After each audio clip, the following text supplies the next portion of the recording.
அந்த சின்ன வயசில் அந்த கருமாரி அம்மனை பார்த்து ரொம்ப ஈர்ப்பு வந்துருச்சு இல்லைங்களா. அதனால் எனக்கு என்னோட இஷ்ட தெய்வம், என்னோட வாழும் தெய்வம், என்னை வாழ வைத்து கொண்டிருக்கும் தெய்வம் எல்லாமே எனக்கு கருமாரி அம்மன். கருமாரி அம்மனெல்லாம் வைக்கிற இதெல்லாம் ஆகாதுன்னு சொல்லிட்டு எங்கள் மாமியார் என்ன பண்ணாங்க, கருமாரி அம்மன் ஃபோட்டோவை தூக்கி போட்டுட்டாங்க. நான் மென்டலி நான் டிஸ்டர்ப் ஆகிட்டேன்னு என்னன்னு தெரியல. நான் ரொம்ப உடம்பெல்லாம் ஊதி போயிடுச்சு எனக்கு. மென்டலி நான் ரொம்ப டிஸ்டர்ப் ஆகிட்டேன். எங்கள் அம்மாவை எடுத்து வெளியே போட்டுட்டாங்க இவங்க, எங்கள் சாமிக்கு ஒத்துக்காது அப்படி சொல்லிட்டு ஒரு மாதிரி ஆகிட்டேன். அப்புறம் நான் அழுகிறேன், என்னை கருமாரி அம்மன் கோயிலுக்கு கூட்டிகிட்டு போங்கன்னு.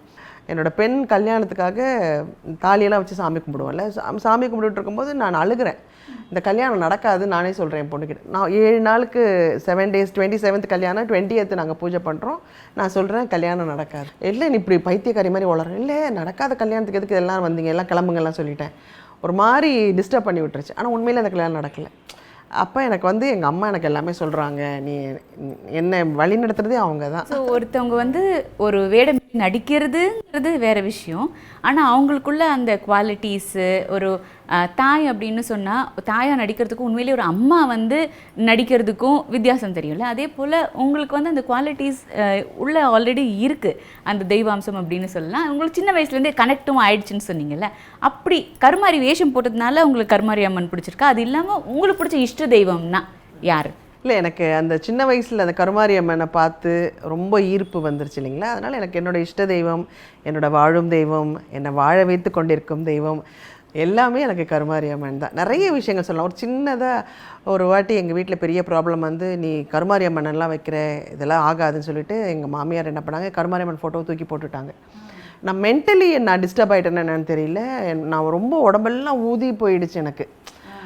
அப்புறம் ஹாஸ்பிட்டல் கூப்பிட்டு போகிறாங்க. 4 வாட்டி செலைன் பாட்டில் ஏற்றி தண்ணியெல்லாம் எடுத்தாங்க. திருப்பி வீட்டுக்கு வருவேன், திருப்பி ஊதி போயிடும் உடம்பு.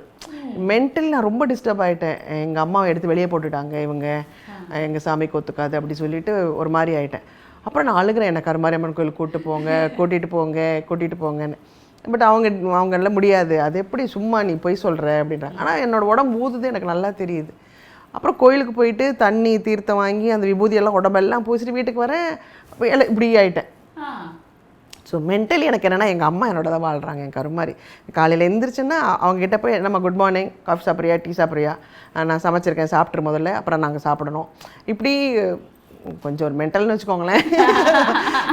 எனக்கு நல்லது செய்கிறது எல்லாமே அவங்க தான். நல்லது நினைக்கணும், நல்லது செய்யணும்னா மென்டலாக இருக்கிற தப்பே இல்லை. எல்லாமே எனக்கு அவங்க தான். எனக்கு எல்லான்னா சகலமும்னு வச்சுக்கோங்களேன். அவங்க சொல்லாமல் நான் எதுவுமே செய்ய மாட்டேன். ஸோ அதனால அடுத்த கேள்வி அது வச்சுருந்தேன், உங்களுடைய லைஃப்பில் நடந்த தெய்வ செயல் எது அப்படின்னுட்டு. ஸோ அதுக்கான பதிலும் சேர்த்து கொடுத்துட்டீங்க. இது ஒரு சின்னது. இன்னொன்று என்னென்னா, என்னோடய பெண் கல்யாணத்துக்காக தாலியெல்லாம் வச்சு சாமி கும்பிடுவோம்ல, சாமி கும்பிட்டுட்டு இருக்கும்போது நான் அழுகிறேன். இந்த கல்யாணம் நடக்காது நானே சொல்கிறேன் என் பொண்ணுக்கிட்ட. நான் 7 நாளுக்கு 7 days 27th கல்யாணம், 20th நாங்கள் பூஜை பண்ணுறோம். நான் சொல்கிறேன் கல்யாணம் நடக்காதுன்ட்டு. ஆக்சுவலி அந்த இன்சிடென்ட் நிறைய எங்களோட ஷேர் பண்ணியிருக்கீங்க இல்லைம்மா. ஏன்னா அம்மாவும் சரி அருணும் சரி ஓப்பன் தான், எதுவுமே ஒளிவு மறைவாக பேச வேண்டிய அவசியமே இல்லை அவங்களுக்கு. இன்ஃபேக்ட் ஜெயலலிதா அம்மாவே வர வேண்டியதாக இருந்து வந்துருச்சு, எல்லாம் வந்ததுக்கு அப்புறம் நடக்காது அப்படின்னு. அப்போ எங்கள் வீட்டில் எல்லாரும் ஜனங்கள்லாம் வந்துட்டாங்க.